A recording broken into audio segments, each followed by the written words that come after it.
driver's education instructor in a prior company that I worked for. We drove the Nissan Sinatras. And I'm going to share with you the perspective of driving a car like this. And I think if you had a chance to drive with me as an instructor, you would say, wow, those cars are so cool. And I'm going to tell you why they're cool. First, the base model is about $21,000. Okay. Your parents want to get you in the safest car possible. Sometimes you're going to be driving a car that is 5 years old, 10 years old, 12 years old. There is nothing wrong with that. Everyone, hey, I want to talk about this. You guys are going to be driving newer cars if possible. I'm talking about the Nissan Sinatra. I'm not paid to endorse this, but I did drive a car like this several years ago for a driver's ed company. This car looks very sporty. It's very nice. And I think I drove the middle model, which was between 21,000 and 22,000. This is pretty affordable for a beginning driver. Your parents want to get you in the safest vehicle possible. You may have say in the type of vehicle, you may not. They might go to a dealership and get a car and say, here's your car for the next 4 years. If you crash it, you get nothing else. You better take care of it. Or some of your parents are going to put you in cars that are 10 years old, 14 years old. You get what you get. So I want to talk about this and really say, hey, mom and dad, if you can get your son or daughter a newer car, keep up your grades. Don't get in trouble with the law. Listen to your teacher. You might find yourself in a newer car because in the long run, the newer cars need less repairs. You will get your money back. They're more reliable. If you have a car that's 5 years old, 10 years old, 12 years old, they're going to have more miles, more repairs, more breakdowns. So you're going to be putting money into an older car. But some of your parents will say, you know what? You're a younger driver. You're going to drive crazy. So if you smash the car, then that's your car. It's in our name because you can't afford the insurance. But at the same time, you want to take care of your new car. So I drove a car like this so I can share with you the experiences of the good things and bad things. Let's look at some of the pictures. Beautiful color. You see a younger person there. This is not your mom. This is not your dad. This guy's in his 20s. He's not 25. He's not 30, but he's in his 20s. The advertisers do this to entice you to say, hey, I can see myself in there. And here's some other pictures. You see that beautiful blue car. You see the interior. You see the young people walking. We see two younger 20 plus people. That's a nice sporty car. But let's talk about it. To lease it is $269 a month. You put down about $3,000. Your parents just say, listen, we're going to put down $3,000. That's going to get your payment about $200. James, Hannah, Max, Justice say, you got to get a job. Okay, that's fair. We're going to take you. You're going to find a job. You're going to make car payments. You're going to learn personal responsibility, and you're going to be driving a nice car. That's a win. But some of you won't do it because you're lazy. So we're going to talk about this and tie it into driver's education, okay? One of the things, and this is in our binder, Consumer Report Magazine, they look at cars unbiased. They tell you the good things about the car, the bad things about the car. So we're going to look at what did they say about the 2025 Nissan Sinatra. They give it a 70 out of 85. All of you should be writing this down because I'm trying to help you get a new car. And if you come with common sense to your parents, they're going to be like, you know what? That car is 15 years old. We did put a new motor in it. And the transmission is slipping a little bit. It does need brakes. John, do you think we can afford this? Well, his grades are pretty good. Her grades are pretty good. If you promise to keep up your grades and get a job, yes, you're going to get a new car. But Hannah or Max or any of you, Shaniqua, if you miss a car payment, they're taking the car. You're learning personal responsibility. Let's look at what Consumer Report says. It's a safe and reliable vehicle. Check. It's good performance. You don't need a Hellcat. You don't need a Trackhawk. You don't need a T-Rex. They're too powerful. The insurance is too much, and those cars and trucks get stolen. They're comfortable and convenient. Check. Your parents love that.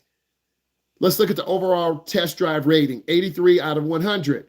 That's good. Acceleration, 4 out of 5. That's good. Transmission, 4 out of 5. Braking, 5 out of 5. All your parents care about, can you stop? They don't care about speed. They don't care about turns. Can you stop? All of you should be listening to this when your parents put you in an older car. Again, I'm not your parent. I'm not your guardian, but you need to understand why your parents are putting you, Max. Are you okay? I just want to make sure, because if you bounce and I'm talking, you might have to bounce out. You feel me? Because if you want to play, Max, I'm going to have to let you go. I'm just being real with you, Max. I'm never going to lie. Okay? It's on video, my boy. So if you want to keep doing all this, you're going to have to do it in another makeup session. You feel me, Max? I feel you. I'm going to keep it 100 with all of you. If you want to play, you're with the wrong instructor. I'm going to speak truth. I'm trying to help you get a new car, but you want to be on that dance. So emergency handling, very important. We're in the Midwest region. We have snow. We have ice. We have harsh winters. We have a lot of ice on the road. We're not in the Southwest where there's sun all the time. Your parents want you in a safe vehicle. Now, this vehicle is front-wheel drive. So many parents are like, that's not safe. I want a four. Well, you're going to pay more money. Fuel economy, 5 out of 5. That's a win.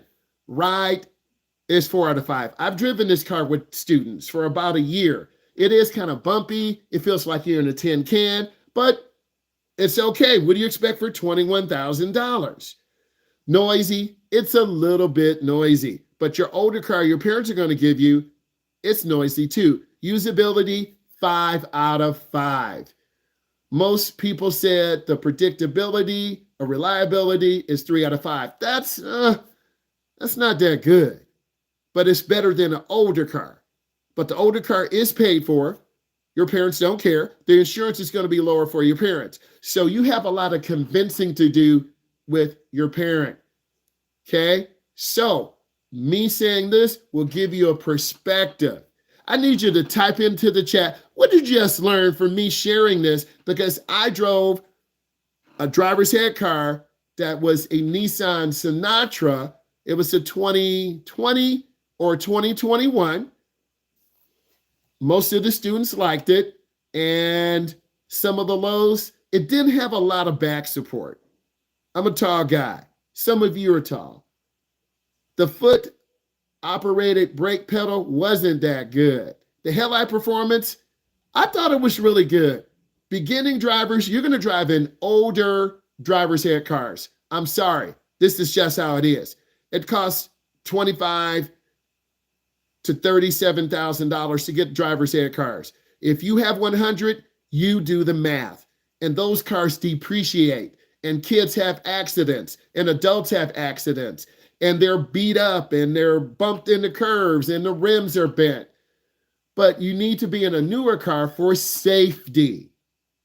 The highs, the ride quality is pretty good. The handling is pretty good. The controls are good. The braking is good. The fuel economy is good. So I need you to type in, what did you learn? We're comparing an older car that many of you will get to a newer car. But if your parents don't have 20 or 25,000, they might do a lease. They might put down more than is required. Then you get an affordable monthly payment. But now you got to get a job. And that teaches you personal responsibility. Some of your parents just say, no, you need to just study. Mom and dad, you're going to put me in the old beat up car? Yep. And you're still going to study. Mom and dad, it could break down. So what? You don't have the money. And we don't have the money. We're on a fixed budget. So that depends on your parents. Every parent's situation is different. And this ties into driver's ed because in the manual, they talk about the star rating, the crash star rating of cars, the fuel economy, the safety, and the style. We all want nice cars, but your first car is going to be a piece of crap car because you won't take care of it. You won't wash it. You won't wax it. you're going to drive it into the ground. But if your parents decide to get you a new car, Justice, if they decide to get you a new car, the expectation is you're going to take care of this car.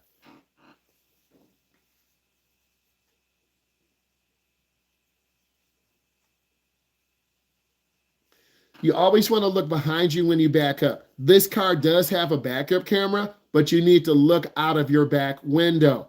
During training sessions, I would have students go into a school parking lot and put it in reverse and have them back up halfway across the parking lot. Every instructor is different. Every state is different. You need to have the ability to drive your car. What if you were driving and the road was closed? You have to back up a quarter of a mile. You got to be able to look out of your back window. You can't just look in your backup camera because you're going to go off the road. So you have to know how to back up. An early 2000s car is 2024. Whew, that's old. So let's look at an early 2000s car. You have adaptive cruise control. No, you have anti-lock brakes. You don't have adaptive cruise control. You don't have lane departure. You don't have a backup camera. You don't have GPS, so the car can spy on you. So there are some advantages and disadvantages, but older cars can be adapted so your parents can spy on you. And your parents can put an app on your phone to spy on you. Well, honey, they're going really fast. They're going 62 in a 35. Because your parents can put an app on your phone. You don't know this, but the driving school advertises that. They can put an app on your phone to let them know where you are and how fast you're going. Oh, that's spying on me. If your parents are going to buy you a car, they deserve to spy on you because beginning drivers drive fast. I asked you to put in what you learned. Are your parents going to get you a new car, old car? What type of car are you going to be driving? You should know. Well, I don't know. Well, you should be talking to your parents. Your parents are already thinking about, well, are we going to get them the 2015 car behind the garage that needs tires? Yep, we are. And they're going to get a job and they're going to learn how to change tires and get a battery and work all summer. And then you're going to appreciate your car. No, we're not going to give them that car. That's my car from high school. We're going to find a lease. We're going to put down $3,000. Their payment will be $175 a month and they're going to get a job. Some of your parents will do that. And in the long run, your car won't break down. You'll turn in the lease. And as a result, the only thing you could go over mileage because beginning drivers drive a lot of miles, anywhere from 75 to 100 miles a day. But you want to have a reliable car because your parents do worry. I'm a parent too. And I worry about my son. I worry about my daughter. And I worry about you. Give me a moment.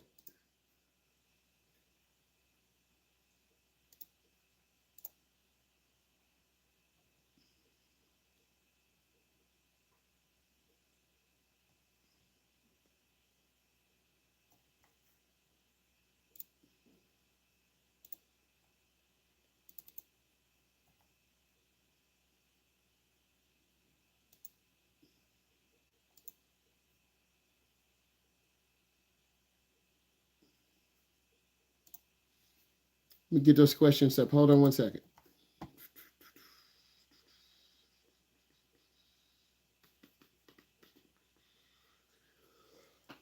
I'm going to ask you these questions. And what I want you to do, because we're going to get more interaction, I'm going to read the question. And I want you to put in what you think. I want you to go from you as a young person, or maybe what your mom and dad may think or may do, because we have to deal with cars that do have smart driving technologies. Okay. The current car we're driving is a 2010 Impala. It does have anti-lock brakes. It doesn't have adaptive cruise control. It doesn't have lane departure. It doesn't have assisted parking. So you would probably say it's a dumb car. It's not a smart car. But the cars your parents are driving have adaptive cruise control. Okay. A 2015 Honda Accord is a very reliable vehicle, but it's almost 2025. A Honda is a very reliable vehicle. Okay. Doesn't break down. get new tires on there, new brakes, you good for 200K, but it's an older car. There's nothing wrong with that, okay? So I'm going to go through these questions and I want you to put your answers in, and this way we get a lot of buy-in. So the first question is, how can AI systems adjust to different driving styles between new and old drivers? I want you to put in what you think and maybe what your parents think. Kind of coming from an instructor, I think if my students are in a smart car, I would feel safer, right, as a teacher. And if a kid or an adult who is a new driver loses control, the AI might save us. I'm not talking about a Tesla. I'm not talking about a Cybertruck. I'm just keeping it with AI. So your parents, I think, would like that. When your parents are choosing a driver's ed company, or some of you who've saved money, and I've had students pay for the lessons, you're looking at, do they have new cars? Do they have up-to-date state curriculum? Okay, do the instructors dress nice, right? Are they timely? Are they convenient? So I would think many of you would like a newer car. It gets better fuel mileage. It's safer. It looks nicer, right? Your parents will say, you know what? An AI system does learn your driving. So let's pretend Justice drives really fast through the neighborhoods. The AI is going to learn that. Let's pretend Farrah drives really slow through the neighborhoods. The AI is going to learn that. Okay, just playing, ladies. So the AI will pep up Farrah a little bit. It will slow down Justice a little bit. It would make you a better driver. But are you really learning how to drive? I think new drivers rely on their parents. And if you're an older parent, you're going to do older things. I'm going to drive you around the block a couple times and let you go. Your son or daughter doesn't know how to drive. Or your mom may say, I need you to go to your grandmother's. Then you're going to go to the mall. Then you're going to get in heavy. Your mom is trying to get you in different driving environments to make you better. Okay? But your mom and dad are 20 years older, 30 years older. They're going to do things maybe in the old way. It doesn't mean it's right. It doesn't mean it's wrong. It's just an old way. I think over time, AI will learn how you drive and give you feedback. Example, the 2021 or 22 Nissan Sentra that I was driving, when kids would drift to the right, there would be a flashing light and you would hear a da-da-da-da-da-da-da-da. So it would tell you. So I wouldn't have to say, you're going out of your lane to the right. It would teach you, but you still need to learn to have lane perception and depth perception. You should have put your answer in. I asked you to put in, what do you think your parents would do with the AI? What do you think you would do? It's already here. It's not going away. Next, in what ways might new drivers over-rely on AI technology in smart cars? Okay, over-rely.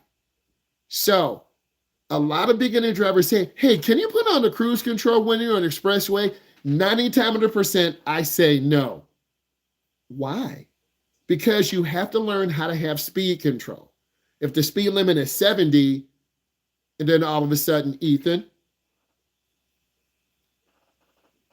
if the speed limit is 70, and all of a sudden you set it at 65, you're holding up the flow of the traffic.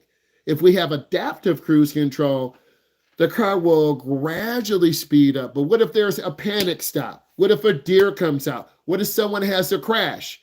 You're not paying attention. You're checking your phone. You're squeezing your pimple. You're talking to your friend, and you crash.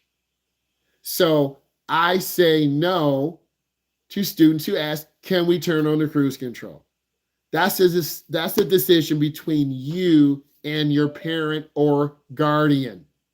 Okay? Want to be very clear on this. I'm not letting anyone in on the session. We are here. It's locked. So I think AI in certain situations can help, but in heavy traffic, you're not going to have on the cruise control. So 99% of the time, I'm saying no to you when you're on the expressway drive for a long time. A long time for you is 20 minutes, a half an hour. your foot hurts because you're not used to, or your ankle hurts because you're not used to driving and holding the gas pedal or accelerator pedal. New drivers may depend on too much on lane keep. I told you when I did driver's ed in that 2021 or 2020 Nissan Sentra, my students kept drifting, and they knew when the warning light comes on, they're drifting out of the lane.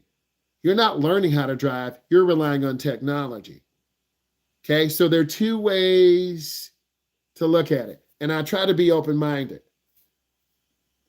How does AI assist older drivers with diminishing reflexes or visual issues? I'm not going to apologize. Old people are going to be around a long time. In our location in the Midwest, by 2030, the median age is going to be 40 years old. You're going to see a lot of old people driving. You're going to be like, look at that old guy. Look at that old lady. Yep. And they're driving just as fast as you, or if not faster. So I think the driving technology, and I need you to put in, how would it help older people who have poor reflexes, who have poor vision? It could make them really dangerous. It could make them a better driver, give them overconfidence, underconfidence. It could do a lot of different things. I need you, Aiden, to put in what you think. This is how we make the community better. Because you will be faced with these issues because you're 14. 10 years, you're going to be 24. You're 16. 10 years, you're going to be 28. You're 17. 10 years, you're going to be 27. And most places around the country, particularly the Midwest, and this is where we are, we're going to have more charging stations. And again, I'm not talking about Teslas. We love you, Elon. But I'm talking about smart driving technology, hybrids, and EVs. So you have to deal with this. And if you're smart, you're looking at the future. If an electric vehicle will save you money, and they're about 25 or 30,000, and 4 or 5 years ago they were 50, you're like, I'm gonna go ahead and install a plug in my house. My dad is an electrician, my uncle's an electrician. I'm gonna charge my car, I'm gonna get 250 miles range. From college home, it's about, from college to work, it's about 75 miles.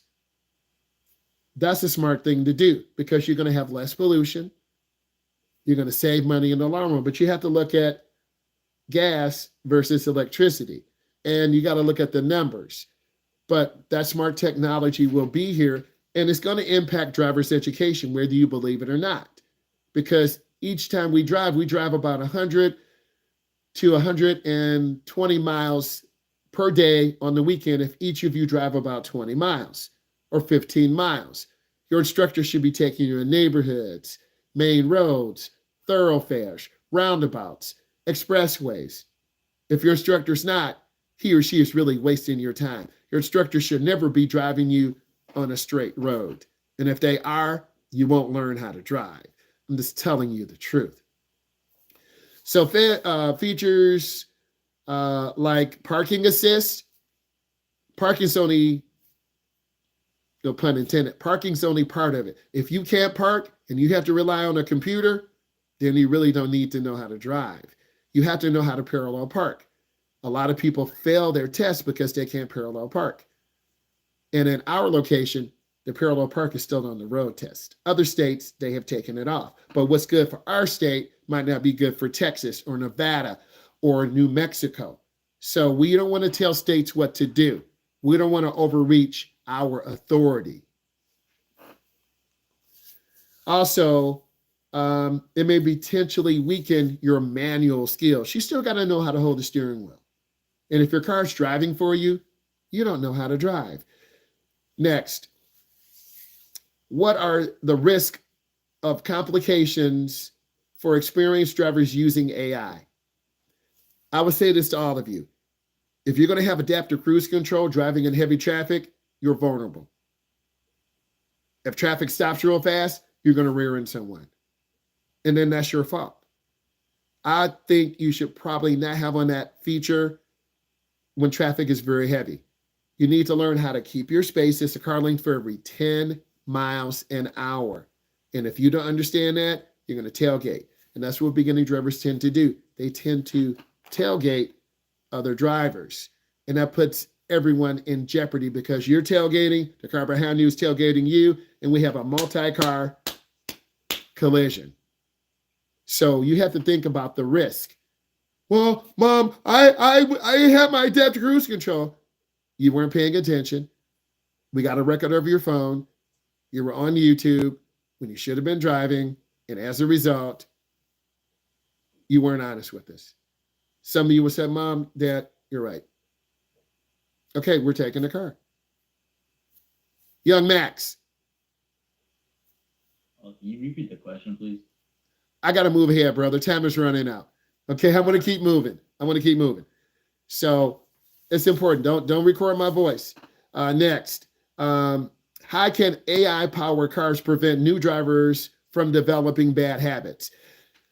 If your parents have bad habits, you're going to learn those. If your mom or dad drives kind of fast, you're going to drive kind of fast. If your mom and dad are a little bit aggressive, you might be a little bit passive aggressive. You're only aggressive when you need to. You might be more overtly aggressive. Maybe there's only one parking spot. You're going to speed down the parking lot and someone comes out and you just hit them. Parking lots are very vulnerable areas for pedestrians. So it really depends if your mom and dad are school bus drivers, bing. If your mom and dad drive big trucks, bing, bing. You might have a different respect for driving a truck, driving a car, because you know that's 80,000 pounds. Girl, are you stupid? Why'd you cut off that truck? You're about to die. But if you don't have connections to trucks or buses, you're like, I'm just going to cut off this bus and get all the way over to the right. That's when people die because the buses or trucks can't stop. And some of your parents will cuss you out because they really love you. So you mean if parents cuss me out, they love me? I didn't say that.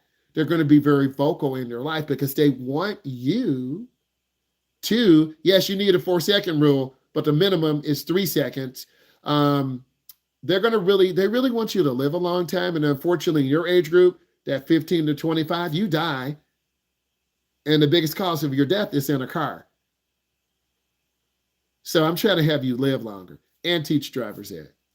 So I think AI will help give you confidence, but I don't think you're going to be ready to handle emergencies. It's icy on the road. You set adaptive cruise control. Now your car starts spinning. You overcorrect. You flip and roll your car. But if you didn't have the adaptive cruise control on, you would have felt your tires spin. So there's advantages and disadvantages, but beginning drivers don't know when they're in danger. What do you mean, black ice? What do you mean, heavy traffic? What do you mean, in a parking lot? So in certain situations, you don't need any adaptive AI features turned on. Some dads are very smooth at driving. James became very smooth today. Josh became very smooth today. Merging an expressway, accelerating up, 65, 70, smooth. Coming off, lifting his foot, smooth. Josh, merging out, accelerating, smooth. Lifting his foot, exiting, smooth. When you're smooth on that third or fourth lesson, you're ready to learn how to drive. If your car is driving for you, you don't know how to drive. There's both ways around it. So you can't stop as fast as possible. There's no way human, because you will move forward. By the time you see a hazard, till your brain knows it's a hazard, there's reaction distance and there's perception distance.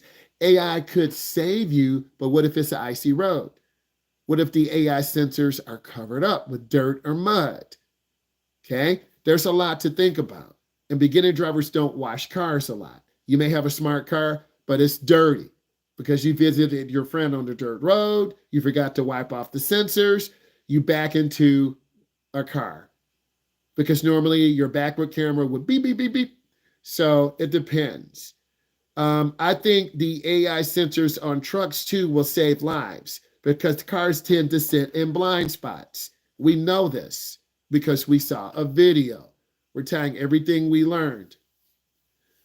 So you want to alert drivers when you're being tailgated, when someone's in your blind spot. And also with the smart car, in the mirrors, you would have an image of a car that's in your blind spot. So you have the safety to help you, but you don't turn your shoulder to check your blind spot. So you're relying on an AI sensor. What if this sensor is not calibrated? What if you bump into a car and the sensor's tilted 45 degrees? My sensor said a car was there or wasn't there. You went over, you cut off a car and you got hit. You made an improper lane change. And people have dash cameras. And newer cars today have built-in dash cams. As soon as they start the car, they saw you driving 80, you cut off 3 cars, and then you slam brakes because your AI saw a traffic jam. And people have you on video. And they give it to the police. And real talk, I keep it real. So you got to drive for the common good. Let's keep going. How do smart cars enhance driving confidence of inexperienced drivers? I think they do a good job, but you still need to turn those features off. If I was teaching you, Ethan, with the AI car, I'm going to cut off those AI features and I'm going to help you drive. You got to drive on your own. You have to graduate from manual features to part AI to full AI. Because during my career, I will be driving more smart cars. The next generation driver's ed students, your parents will have smart cars. And I'm not talking about the Teslas either. So the next generation driver's ed cars are being developed for safety. Your parents will be able to monitor us. They may have cameras in the car. Oh yeah, my son and daughter did real good. You graded them real good. You graded them on your phone and then it got emailed to us. It's already happening, people. We did things on pencil and paper. There's nothing wrong with that. The digital system is coming. There are going to be cameras in the car when you're driving with your instructor. Honey, you weren't paying attention. You were using your phone. Mom and dad, please. Well, honey, we're going to take you out of driver's ed because you're disrespectful. And that's what's going to happen to some of you over the next 3 or 4 years with these smart cars. Your parents are going to be monitoring what you're doing, your speed, your location. They're going to say, Max, what you doing on the east side, baby? We live out on 80 Mile Road. I was playing basketball. Honey, we don't want you on that road. They steal cars, and you stopped at a store that was not on our approved list. Because, Max, you think you're safe, but people are coming out looking at you, getting ready to rob you. But then you have to tell a lie because you shouldn't have been in an area where you've been. Cars already do that, so your parents know where you're going. So let's continue. What role does AI play in helping older drivers? I think it's going to help automate the task, allow them to park. It's going to help a person who maybe should not have been on the road, maybe drive 3 years more, 5 years old. What if Farrah has a stroke? What if Lucas loses an eye? If your doctor clears you to drive, then maybe a smart car will help you, right? Because people have cerebral palsy, can't drive.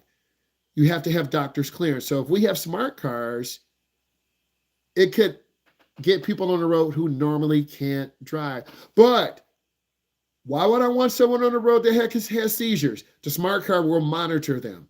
And if they see a seizure coming on, they're going to get them off to the side of the road and alert authorities. Those cars are already coming. I can't tell you because I've done some test driving for companies who are driving the 2030s and the 2035s. I can't tell you the name of the company, but they're test driving those cars right now as we speak. How does adaptive cruise control improve road safety for cautious and aggressive people? Many of you are very cautious. You're beginning drivers. Several of you are very aggressive. We won't say names. We know who we are. So I have a balance of drivers. Those of you who are aggressive, it's going to pull power away from the engine. Those of you who are cautious, it might give you a little bit more power, balancing it out, because we don't want you in a fast car and we don't want you in a slow car. If you're in a fast car, you're going to run into someone and crash. If you're in a slow car, someone's going to hit you and crash. So we want a car that's balanced. The driver's seat car we're driving now is very fast. The brakes aren't the greatest. You hit the gas, we're off. Many of you can't handle those type of performance cues. And then the brakes, some of you will slam brakes and then we get rear-ended. So I would like to see a driver's ed car. Students can't slam brakes. That's my first wish. No matter Ethan or Lucas or Josh or James or Aiden or Shaquavia, no matter how hard you hit the brakes, we won't get rear-ended. That's my first wish for a smart driver's ed car. Okay, no matter how hard, because beginning drivers do panic stops. My next wish, you can't hit the gas really hard. It will adapt slowly. So this way we don't have sudden acceleration and we don't have harsh braking. That's going to save a lot of rear end collisions, because little do you know, driver's ed cars get rear ended quite a bit because beginning drivers don't have good depth perception. But you said we need to learn how to drive. You do. So I think you would fill in a card about your depth perception, and then you would enter this into a computer, and then the computer would adapt to you. So I think that's a smart driving car. And what scenarios might a new driver need to override AI? Misjudging distance. You pull out in front of a car, the car will stop. A lot of you do that. You pull out in front of traffic, you misjudge distance, the car stops. Just to save us from dying and your parents from taking you out of the world. They brought you in this world, Justice and Farrah. They can take you out of this world, Max. Because beginning drivers don't judge distance very well. Beginning drivers don't understand yield and stop signs. Beginning drivers don't look into the turn. So if your car is going into the wrong lane, the car will turn into the correct lane. That saves lives. But you got to learn how to drive. It's going to be on your test, just in case you didn't know. What steps can AI take to migrate road rage? That's a good question. You will always have road rage. But I'm going 70. The other person behind you wants to go 100. I'm going 70. The other person behind you wants to go 110. I'm going 70. The other person behind you wants to go 130. They road rage. They cut you off and slam brakes. The AI will adjust so you don't hit them. Smart driving. They swerve into your lane. The AI moves the car to the other side of the lane. So that's going to save lives. How can new drivers recognize when AI systems make errors? The steering wheel will shake, an alarm will go off. You still need to learn how to drive. And right now, your mom and dad are the ones who are going to support you. Your instructor is going to support you. And as time goes on, you're going to have to support yourself. You have a 10-year window to learn how to drive. Can AI adjust to different styles? Yes. But you, like driving your mom and dad's car, you're going to adjust to how your mom's car drives. The gas is really sensitive. The brake is soft. Or your dad's car, the gas is, you got to push hard, but the brake is real soft. Every car is different. The driver's seat car we're driving now, you hit that gas, we take off. You hit the brake, the car does not stop. So that's going to make a lot of you panic. Don't choke yourself, Max. I see you getting ready to do that, getting ready to choke yourself. Don't do it, son. Don't do it. Better save him, Farrah. He getting ready to take himself out. Stay focused. It's okay, Farrah. I'm looking at him too. Make sure you're safe. AI would have stopped him because he's distracted.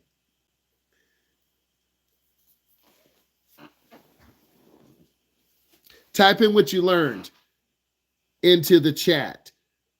Type in what you learned into the chat. We talked about a lot of features: old drivers, young drivers, beginning drivers, road rage, adaptive cruise control, new drivers had cars, old drivers had cars, a new car maybe your parents should get you.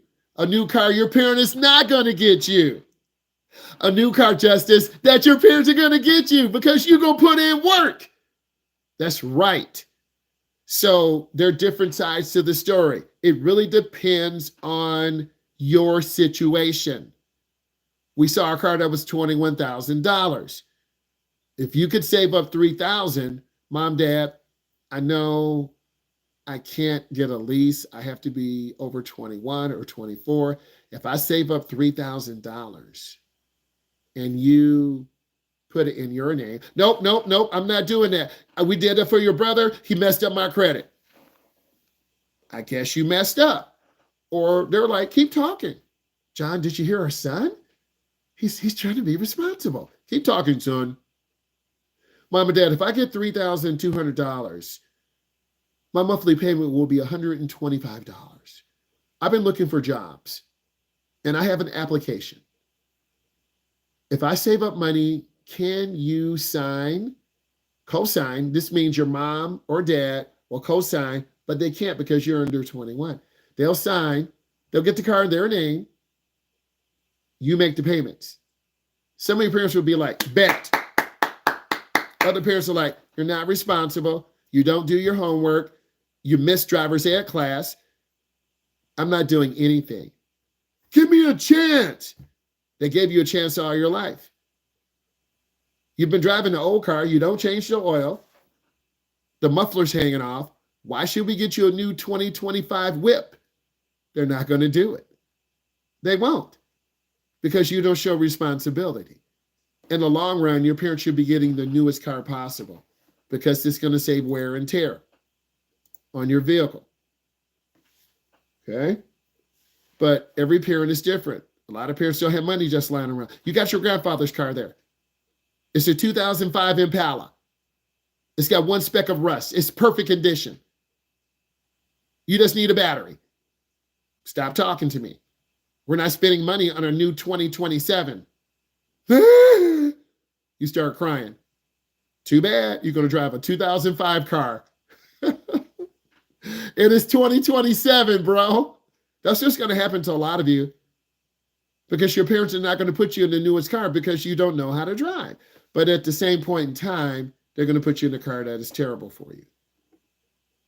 So your parents should always try to put you in the newest car they can afford. But if you don't keep grades up, you keep missing driver's ed class, you keep getting kicked out, why should they overextend themselves for you? That's called that personal responsibility. But many of you won't do it because you think, man, I'm not going to do that, bro. I'm not going to do that. Because you're not responsible. So now you're going to start, oh, well, I'm in high school, and if I get good grades the next 3 years, they might give me a car. They're not giving you a car because you sleep all the time. You play video games, and you're not good, and your grades are dropping. Why should they overextend themselves for you? They're not going to do that.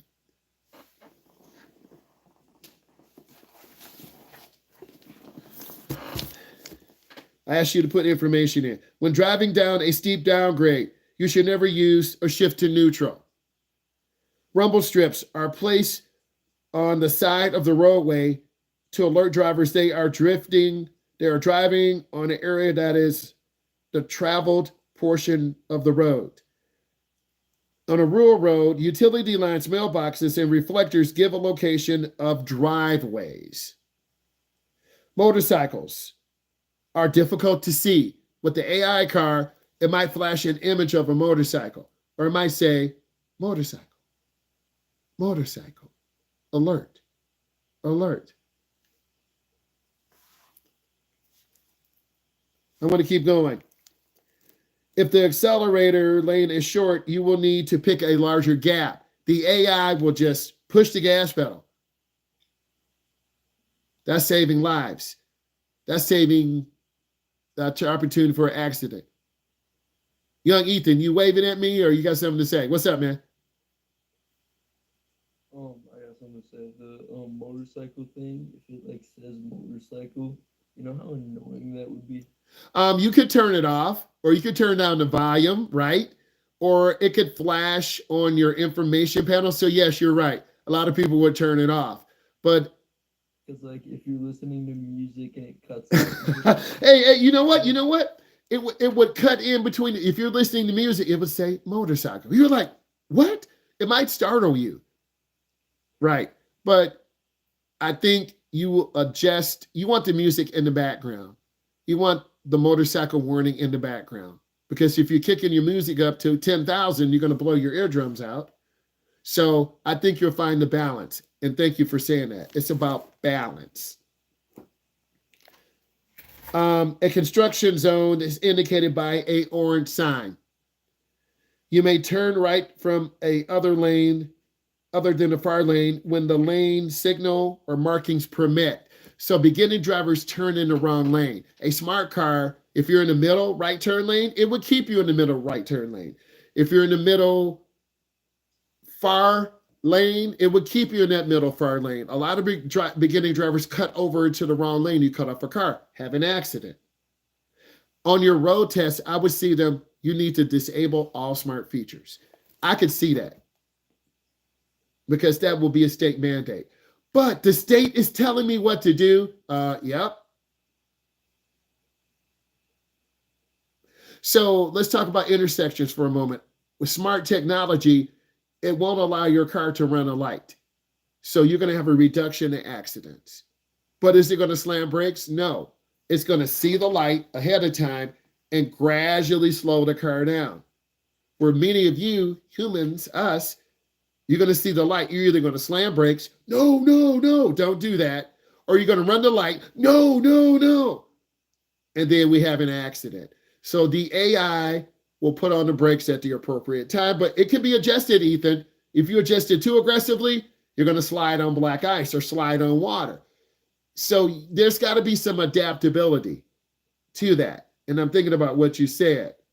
So AI will reduce accidents.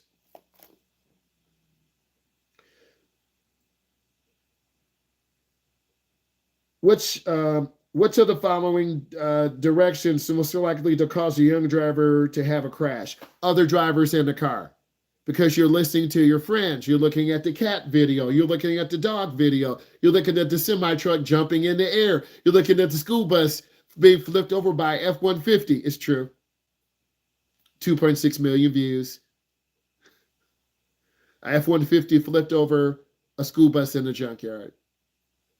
2.6 million views. We have to go to 33, so you might as well stay here. In order to avoid conflicts when traffic is heavy, you should drive in the middle lane. But adaptive cruise control or smart technology, you could be in all lanes. If you're in the far left lane, it's going to make you go faster. If you're in the middle lane, it's going to make you go middle speed. If you're in the right lane, it's going to make you go slow speed, but speeding up or slowing down based on trucks and cars merging out.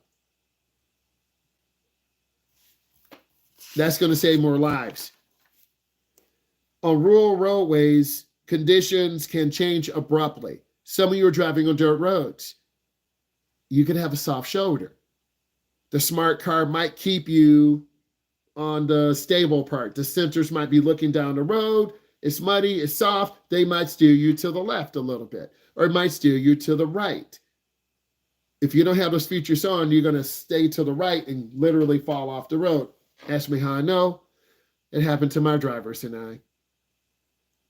This is why the company does not want us to take the car on a dirt road. The chances of us having a crash are greater. We had 3.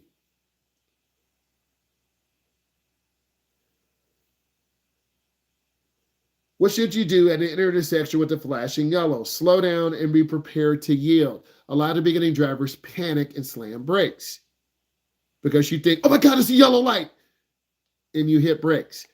With AI, it's not going to let you slam the brakes. That's my biggest wish. Our brakes will last longer, we wouldn't get rear-ended, and we wouldn't have acceleration. But you're saying that you should cut that off. I didn't say that. Within the limits, beginning drivers do certain things, and they're going to ask driving instructors, what do you want in your next smart car? I want these features. Okay. Can you get a student driver? Let's test them. Okay, you have a smart AI driver's ed car. I would do that. We would have less accidents. We have 2. Let's keep going. At a roundabout, you must yield. Beginning drivers panic. They don't see signs. Their car might yield for us. And it could take a picture of the things you missed and then send it to your phone. I kind of like that. So at the end of your drive, the AI will send you a list of things you missed and a grade. I evaluate you on paper and pencil. And then this is turned into the state. The AI would send you and your parents, I don't want that. Can we cut that off? Well, because you drive too fast, or you drive too slow, or you're freaking out behind the wheel. So I can see where AI will keep all of us accountable. It would make me a better teacher, make you a better student, and it might scare your parents or make them smarter. Luke is already clapping. Young Lucas. He's already clear. Yeah, I like that. So let's keep going. The vehicle safety technology, ESP, electronic stability. The driver's ed car we have has that, but it's the 2010. It has that. So the car doesn't flip or roll over on an icy road, but it's very slow reacting. A newer car would have multiple sensors to really slow us down or warn us ice. And some of the newer cars, if it's below 32 degrees, we're in the States, it would say icy conditions and it will warn us. Put your first, middle, and last name in right now. Put your first, middle, and last name in, and you're good. Put it into the chat right now. Put your first, middle, and last name in. Do that. Once you do that, you're good. We're going to still go on. And I think it's important that we continue to have this discussion about AI and technology, because it's really going to make the whole driver's ed community. Real quick for Friday. Class is 6:30 to 8:30. Class is 6:30 to 8:30. I know, but you said makeup. We missed a day on Monday, I believe, or Tuesday. Okay. Okay. All right. Bye. Bye. So I think AI. For the makeup on Friday, do we join it on the same link that this one's on? Yes. Or- Yes. Okay. All right. Bye. Bye. So we want to continue to talk about. Do because I have all my classes made up. What I do now? You wait. They'll send it to you. Okay. All right. So they'll send me my certificate of completion, right? They'll send it to you. All right. Thank you. All right, guys, put your information in. I got to lock this down. I don't got a middle name, so I'm just gonna put my first last name. What? I don't got a middle name, so I'm just gonna... Okay, that's fine. As long as it's in there. Thanks. All right, Josh, just put your information in. We're good.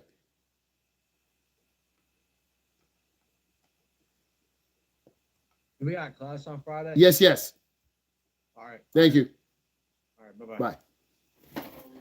So we had some powerful discussions, and we still want to continue to talk about this because I think for the greater good, by me being in the driver's education space and then teaching adults and teens how to drive, I'm exposed to potential crashes almost every day. So these new technologies will extend my career. It's going to make beginning drivers, I think, much more safer. It's going to help reduce a lot of the risk. But I think people still need to learn how to drive. All of you need to put some comments in. Lucky you are living because I just did my road test here in MA and had a critical error blocking a crosswalk. Which, yeah. So you don't want to block the crosswalk. So you're going to get a deduction for that, right? And you want to really prepare for the test. I'm in the Midwest, so it's a little bit different. At the end of the day, we still do the same thing, right? Just hold on one second. At the end of the day, we still do the same thing. Okay. And then put your questions in. When driving through, okay, we talked about the intersection. The AI is not going to let you hopefully drive through an intersection. It's going to adjust your speed. Say if you were speeding and the light change, running a light no matter what is a dangerous maneuver. And once you get comfortable running through lights, you're not really going to worry about it. And you won't think it's dangerous. You become desensitized to danger. It's like maybe your older brother or sister drives crazy fast on the expressway, 80, 90, 100. And they just drive about 90 when the speed limit is 70. Okay? 70, 80, they're over 20 miles over the limit. That's reckless driving. So, but because they've learned this behavior, they are desensitized to the danger. Okay? So your parents are got to monitor you. And I think AI reporting to your parent, but the insurance company already does it. I need you guys to listen. The insurance company already does it. Because of the smart features in your car now, when you sync your phone to your car, it knows all your contacts. It knows your global positioning. It knows how fast you're driving, how many times you brake. So it's already here. And then if you have young drivers in the household, your insurance will go up higher. But I don't have any accidents. You're still a risk. You're under 25. The potential for you to have a crash or an accident and to get your car stolen is greater. I'm over 25. So I'm not going to put myself into a dangerous situation. What do you mean? Driving in an area I shouldn't be in, getting gas in an area I shouldn't be in, going to a store to get some chips where I'm going to see people outside walking up to my car, know where they get ready to rob me or try to take my car. Where you're like, da, da, da, and then you get in trouble and they steal your car or they carjack you or they rob you because maybe your parents didn't teach you that all people aren't honest. Or maybe you see a nice group of people, but they're still getting ready to rob you or they're going to take you. So I think it really talks and depends on your background, on what you're used to. And I think AI can reduce insurance rates because some of the risk factors will be reduced. And I think the federal government has got to catch up to those features. And I think you're going to see, I'm sorry to say new legislation, you're going to see new legislation coming out about AI cars. Some will be good, some will be bad, and you're going to have to adapt to those steps. How do smart cars balance autonomy and manual control? They alert the driver. Remember, I talked about the driver's ed car that I had, a 2020 or 2021 Nissan Sentra. As beginning drivers were drifting out of lane, the steering wheel would shake, or I would have a sensor. But I'm saying to myself, oh, that's really nice. But my driver doesn't know how to keep the car in the lane. So it really doesn't help them. It takes a little bit off of me saying, hey, your car is going out. Oh, okay. In terms of adaptive cruise control, even if it's not on, and put your comments in terms of, and give this a plus, give us a thumbs up. We're talking real stuff about driver's education, young driving, AI features. I love AI features, okay? The affordability of the Teslas, Model 3, Model Y, 25, 30,000. You have to look at, if I was starting a driver's ed company and I'm spending $100 a week in gas, $400 a month, if I got a Tesla, charged it up in the morning, my range is 300, I could get 2 days of driving, plug it up, I could save money. Then I will have a smart car. And then I can analyze video of my students and make them better drivers. And then in class, we would look at the video and say, class, 90% of you are drifting to the right. Oh, okay, okay. Or 90% of you, when you're backing and parking, um, you are going and turning the wheel too short. You're going to the right.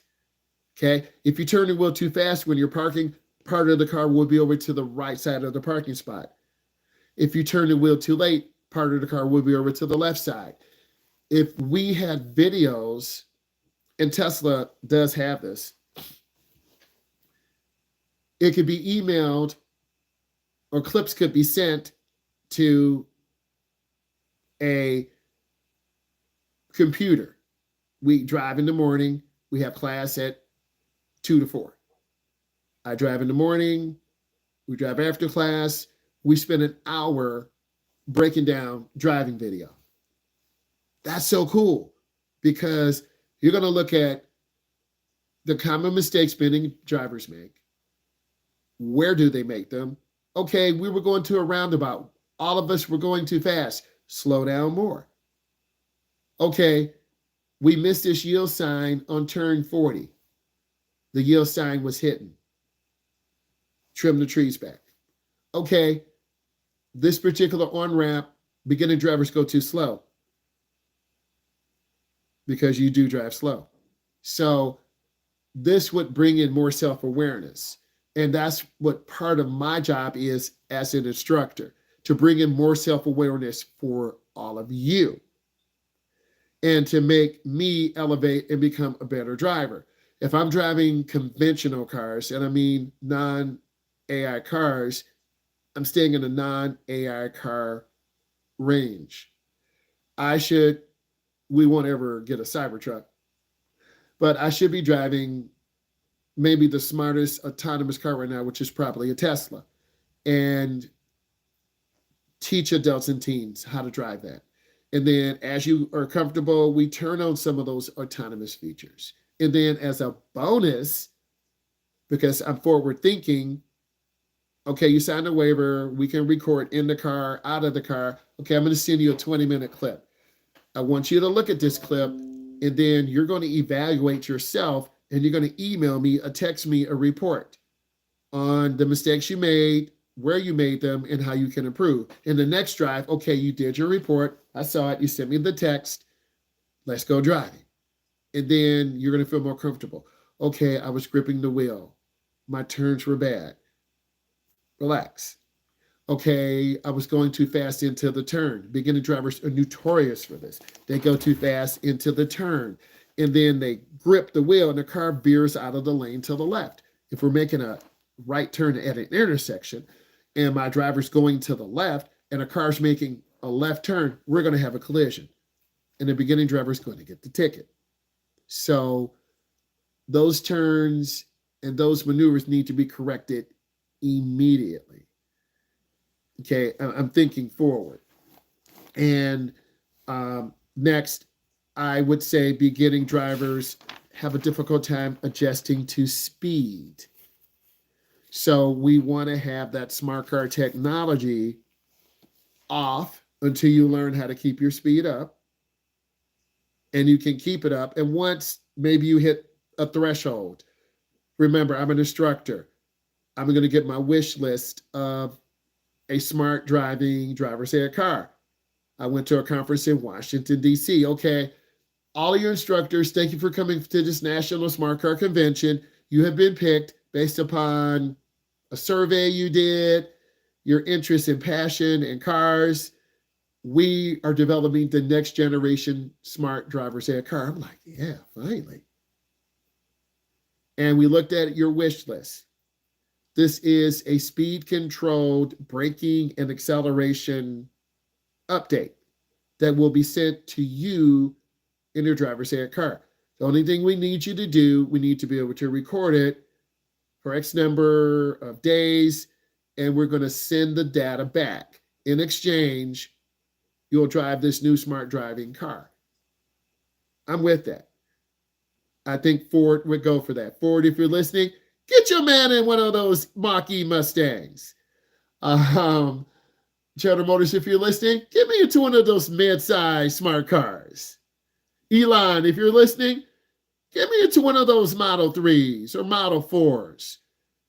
Because with data, we all learn because it's for the common good. Remember, over 20 years, I've been driving cars that are 14 years older, 15 years older. The headlights are terrible. So when I'm driving new drivers at night, fear, anxiety, because they can't see. I've learned how to see at night and I'm giving my wisdom to them, but are they really learning? No. I'm just making them feel confident for a moment. So we need to drive a newer car. We need to be able to give them data. And we need to be able to have them look at that data and make the correct decision. Okay? Example, I don't take beginning drivers, adults, kids on unlit roads because you can't see. But you said you have headlights. The headlights aren't that bright. But you have to find a route that has good light. And with the AI features, it will tell you the areas that have good, well-lit areas. But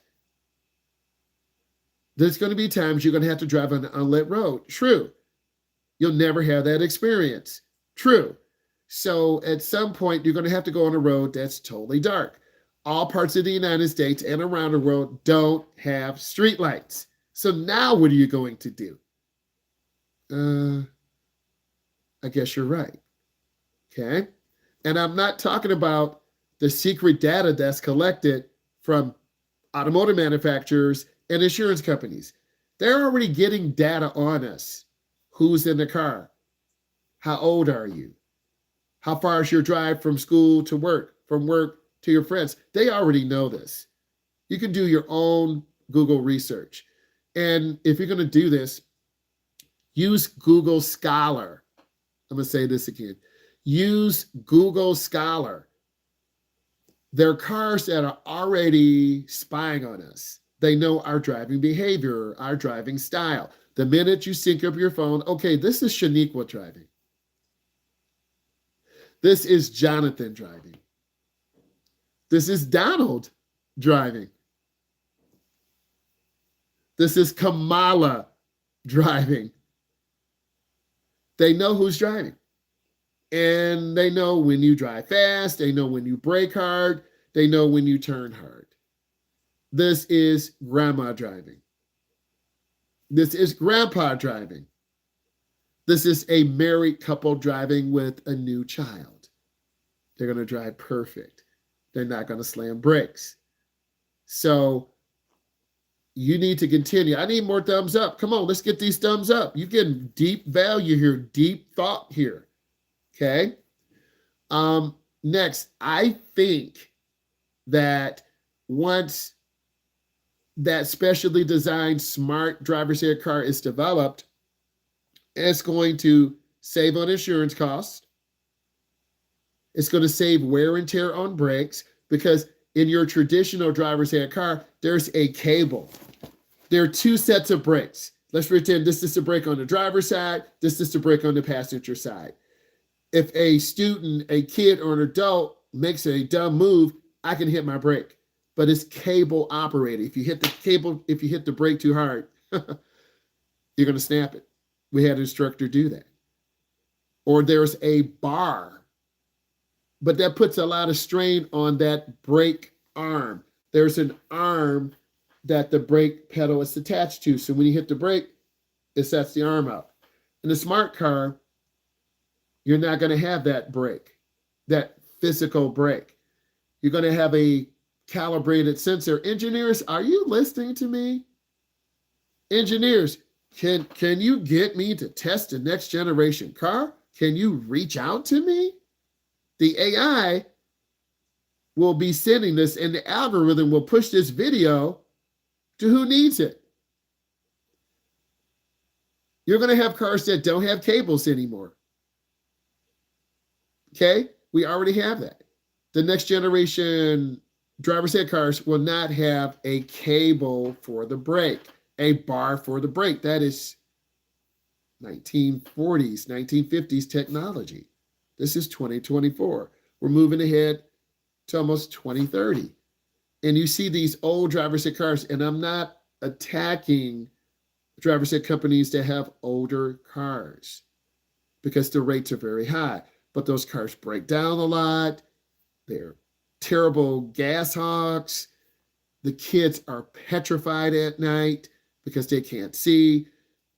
They're just not safe. And I don't want to be in a car that is not safe. I want to be in a car that's safe for me and then my students, because I put my students' lives ahead of mine. You didn't know that about me, but I do. So you really have to think. The newer cars do offer certain things. Elon, if you're listening, Ford, okay? So I think that group needs to be developed to forward think. And some of those newer driver's ed technologies will be sprinkled in the cars. But you're talking about a passenger car versus a driver's ed car. It's still the same. It's a gas pedal. It's a brake pedal. But they're going to be more in-car controls because I'm driving adults and teens who do know how to drive. If a car totally goes off the rails, it's going to slow down and flashers are going to come on. Many of you who are driving, if your car goes off the road because you're tired of sleep, you might get a sensor or warning or a chime, but you've already went over the mountain. You already went into a river. You already fell into the ditch. So I think the conversation is very long. I think we all need to have these deep conversations. And for a lot of you, you're like, what is this guy talking about? I'm talking about the hazards that I face as an instructor driving the next generation students who don't know how to drive. And I don't have the newest car that your parents have. I'm driving in a car that's 5 years old, 10 years old, 12 years old, 15 years old. That starts up, it stops, it goes, it meets the vehicle safety code, but that's it. There's no smart car technology except electronic stability that may keep it from crashing. Electronic stability programs. And those were developed over 15 years ago. But it's not enough because I told you some driver's ed cars are very slow. If you pull out in front of a car, we're going to get hit and killed. If we pull out in front of a car and a car takes off, a beginning driver is going to grip the wheel and they're going to drive it like this. Many of you will never experience that because you're not a driver's ed instructor. I'm glad I'm not you. It sucks to be you. I don't look at it like that. I look at it like I'm doing this for the greater good. And if you're taking the time to listen, if you're an instructor or parent or a young driver or someone with anxiety, you're going to listen to me and say, you know what? Man, this is deep. And by us having these real, honest conversations, you're going to say, you know what? I want to get the best car that I can. And I'm not pushing Tesla, but the used ones are $25, $27, $32,000, very affordable. Yes, it's used, but they're coming off of leases. They're flooding the market. But I don't have a traditional fast charging plug. You could use 110 in the house for now, but that opens up Pandora's box. You've got to make sure your electrical system is updated. I'm in the studio right now. Our electrical system is not strong enough for a Tesla adapted charger. It's just not. It meets code for a house. It might not meet code for an electric car and the grid. Those are some bigger questions that will be dealt with. And a lot of you are going to have to deal with those questions as you go through your journey of driving, because many of you, including me, will have an electric car. And probably the most reliable one right now is probably the Tesla, because it's been out, it's proven its reliability, and they're pretty affordable. So if I had a chance as an instructor to get a gas-powered car versus a Tesla with all those new technologies, it's easy. I would get the Tesla, but I would have to go for a test drive it for a day, charge it up, wake up in the morning, get ready. I was going to say go get gas, go through the drive-through, get my coffee, get on the interstate, and drive, and then get to my job. Where's my charge at? How much range do I have? Okay, the car's been sitting 8 hours. How much charge do I have left? Oh, I was at 300. I'm down to 250. Ooh. Okay, I got to drive about 70. I want to have the radio on. I want to have the heat. I'm down to, let's say, 190. Man, that battery's really going down. I'm in the Midwest. It goes below sub-zero. In the wintertime, and many of you who are watching in Chicago last year, a lot of Teslas were not starting because the winter cold air just knocks that charge down to zero. I'm not in the Southwest, Texas, New Mexico, Oklahoma. I'm in the Midwest where we have crazy cold weather. So I was talking to, one of my students was talking to an engineer. I'm not going to say which firm. He said 10 years. Our infrastructure will be up to date. We'll have better batteries. Do I still think Tesla is the leader? Yes. I'm not going to get into geopolitical issues. China's got some incredible electric EVs, but due to restraints and tariffs, we're never going to see them. That's a whole nother discussion. Okay, I have a marketing minor. That's a whole nother discussion, but we can only do what our government wants. And this flag is behind me for a reason. And I feel very patriotic. I do love my country. And I think automotive manufacturers will do eventually what is best. My dad worked for the UAW. I understand that. My dad was an electrician. I understand that too, skills trade.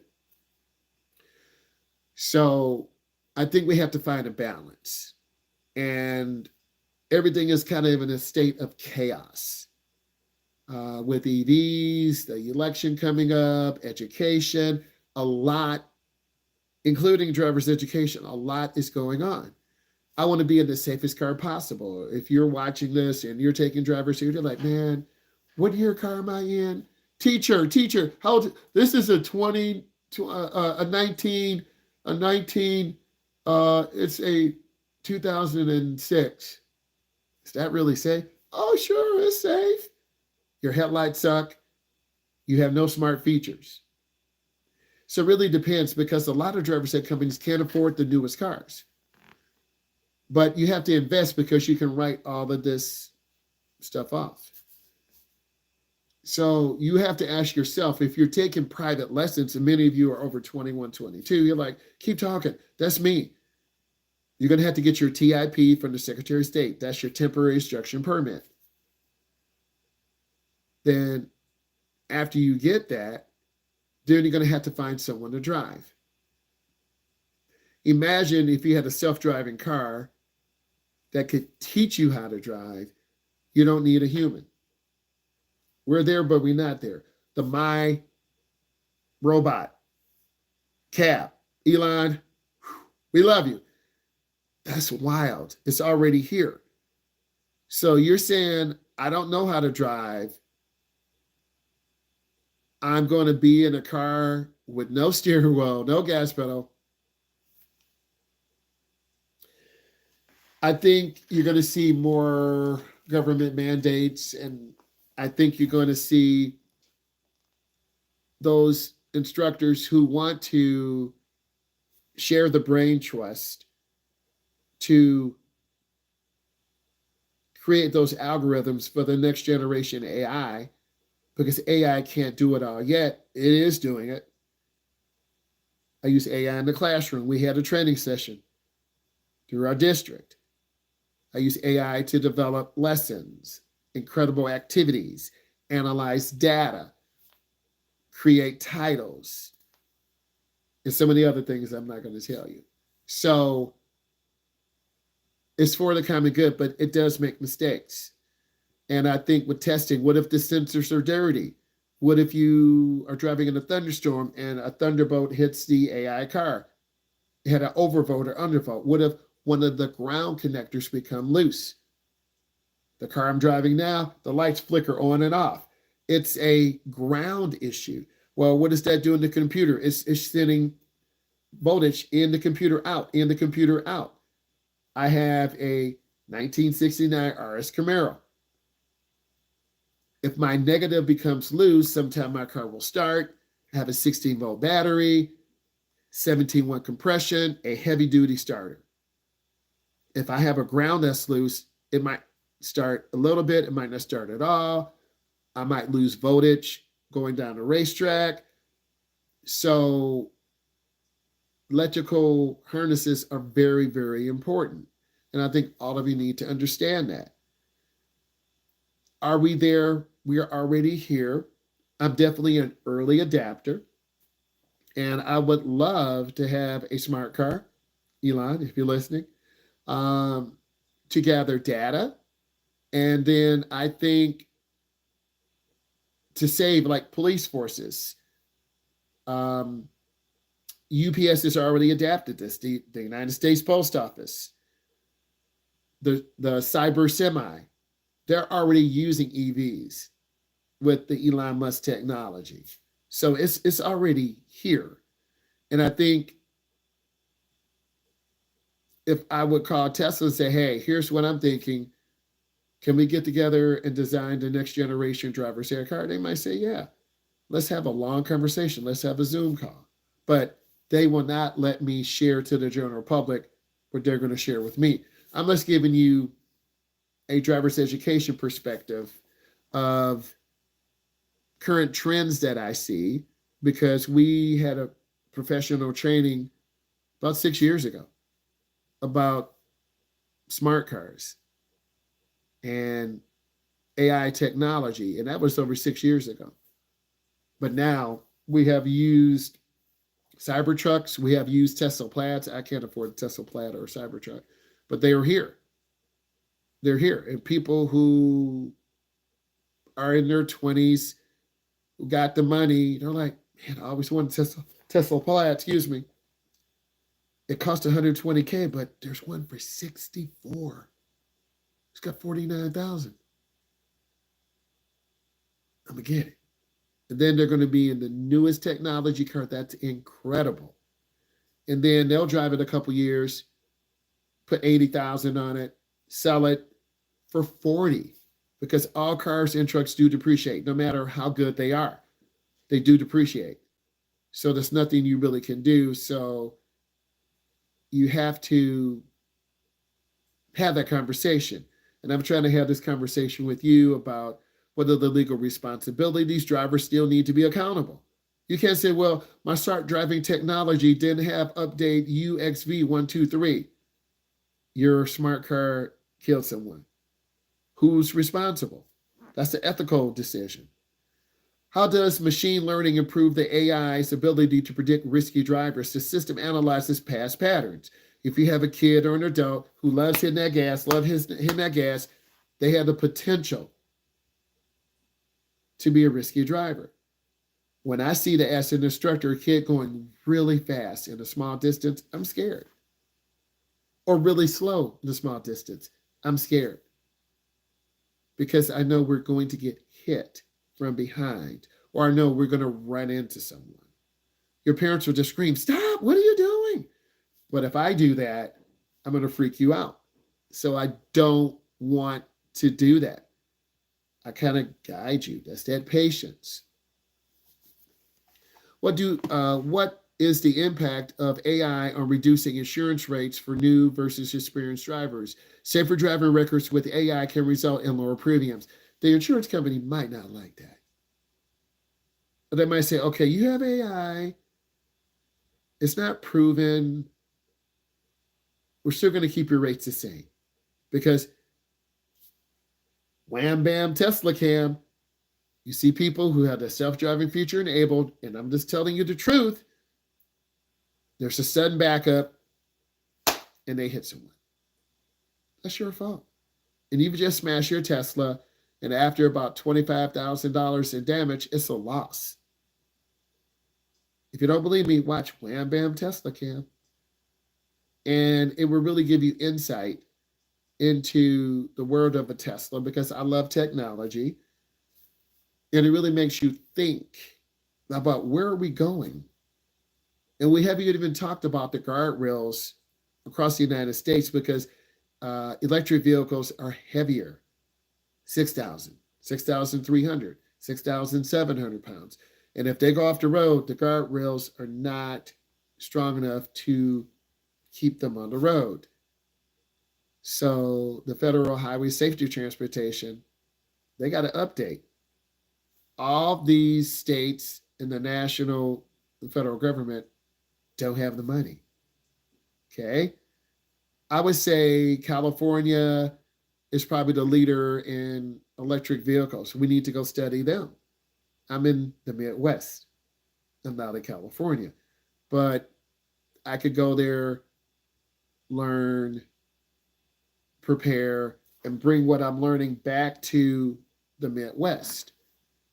Because you want to be forward thinking. If you get a fleet of gas powered cars, after 3 years, 4 years, 5 years, they're done. Early on in my career, I worked for one of the biggest national driver's ed companies in the country. After about 2 years, my boss is like, it's too old. Let's get it out. I'm like, what? Why? It's only got 45,000. And then right around 65, you start hearing that little squeak. You started having transmission troubles. So he would get those cars going after about 3 years, 4 years. I've been at other companies, it's 5 years, it's 7 years. Now you're driving the oldest car in the fleet, the crappiest seat, the crappiest brakes. Now I'm dealing with a company, we're driving old junkers. And I'm not hating. I'm appreciative. I've never been one to complain, and I'm not going to. So that leads you to think you want to be in the safest car possible. You want to use the best technology possible. If you enjoyed this, you need to subscribe. You need to look at these videos. I'm going to break it down. I want to say thank you for listening and join the perspective of driver's education with smart technology. Bye.